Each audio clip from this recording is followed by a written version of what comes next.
Hello everyone, welcome back to my class. Today topic article. जैसा कि मैं कल आपको वीडियो जो दिया था उसमें मैं आर्टिकल समझाया था और कुछ भाग में कुछ क्वेश्चंस एग्जांपल्स आपको नहीं बताए थे। तो आज चर्चा सिर्फ ए एन की ही होगी। नेक्स्ट वीडियो जो बनेगा उसमें मैं अब आपको आर्टिकल द का यूज लगाऊंगा, क्योंकि कल ए एन पढ़ाया था तो पूर्ण रूप से आपको मैं समझा नहीं पाया था, कुछ छोड़ दिया था, कुछ एग्जाम्पल्स। क्योंकि ए एन इनडिफिनिट होते हैं। क्या होते हैं? इनडिफिनिट, अनिश्चित होते हैं।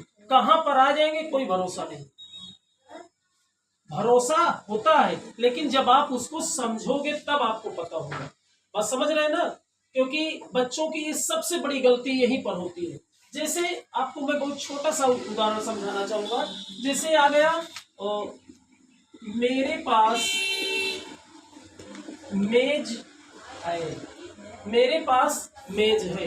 तो आजकल के जो छोटे बच्चे होते हैं या प्राइमरी स्तर के हो या 8 स्टैंडर्ड के हो, अगर दे दिया जाता तो वो लोग किताबी नॉलेज रटे होते हैं कि जो दिखेगा तभी हम इंग्लिश उसका राइट करेंगे। अब जैसे इसमें मेरे पास मेज है, इसका ट्रांसलेशन बता सकते हैं आप?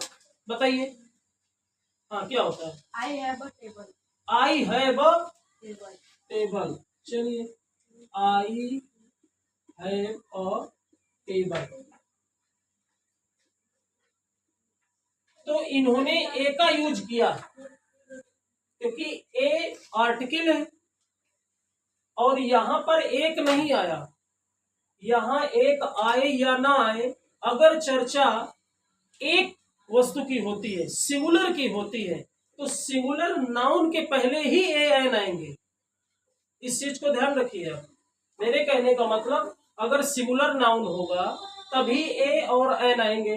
तो कल के वीडियो में मैंने आपको बताया था कि कॉन्सोनेंट जब अगर स्टार्टिंग में आता है तो ए का यूज होता है, और जो वावेल से प्रोनाउंसिएशन होता है वहां पर एन का होता है। और दूसरी बात, अगर आप रटे नहीं तो मैं आपको बता दूं, अगर आपका ये जो वोकल कंठ है, अगर यहां से आवाज डायरेक्ट आती है, ये आवाज जैसे आ ई, यानी इन शब्दों को बोलने के लिए बॉडी के कोई अदर पार्ट्स की आवश्यकता ना पड़े। जैसे अभी हमको बोलना हो, जैसे ऑनेस्ट बोलते हैं, ठीक है ना? तो बहुत बच्चे बोलते हैं हानेस्ट, हानेस्ट। अगर हानेस्ट बोलेंगे तो स्टमक वर्क करता है ना। तो अगर वोकल कंठ के अलावा बॉडी का कोई भी पार्ट्स अगर वर्क करता है तो जान लो कि कॉन्सोनेंट है। अगर यहां से सीधी आवाज है तो वो क्या होता है? वावेल होता है, वहां एन का यूज होता है। ठीक है ना? तो जैसे एक ये आप ट्रांसलेशन था, दूसरा ट्रांसलेशन आपको मैं समझाना चाहूंगा। जैसे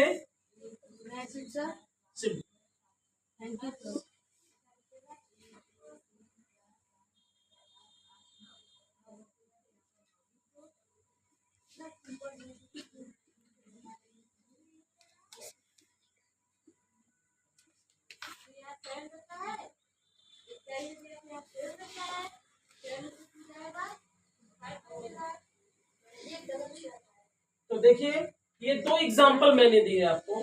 सी is honest, she is an honest. बताइए कौन सा सही है? फर्स्ट में बताइए सही है, कितने लोग हैं? सेकंड में, फर्स्ट में, फर्स्ट में आप हैं। तो चलिए मैं बताना चाहूंगा। सर 2 लोग हैं फर्स्ट। सी इज ऑनेस्ट, वह ईमानदार है, वह ईमानदार है। सी इज एन ऑनेस्ट, वो ईमानदार है। तो आप सोचते होंगे कि एन आया क्योंकि ऑनेस्ट प्रोनाउंसिएशन आ रहा है, उसके पहले आएगा।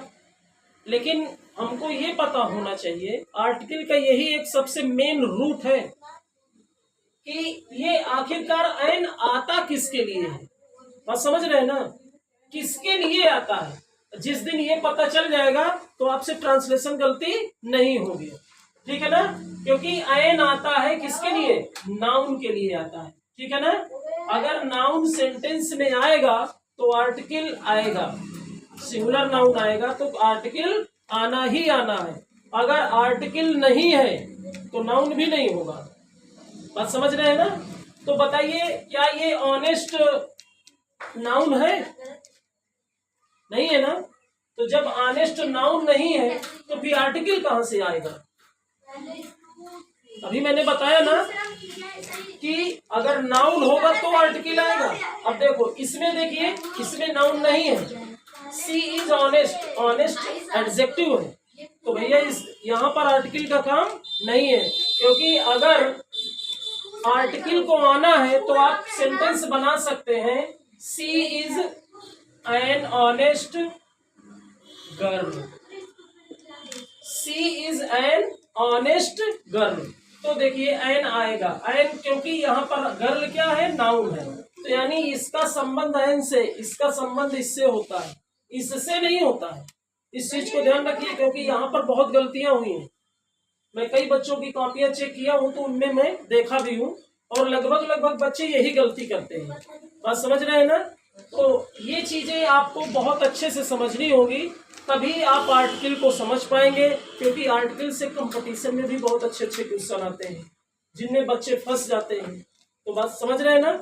तो आज के लिए बस इतना ही, और हम अगले दिन मिलते हैं आपको आर्टिकल द का यूज, ठीक है ना। तब तक के लिए आज गुड बाय, टेक केयर।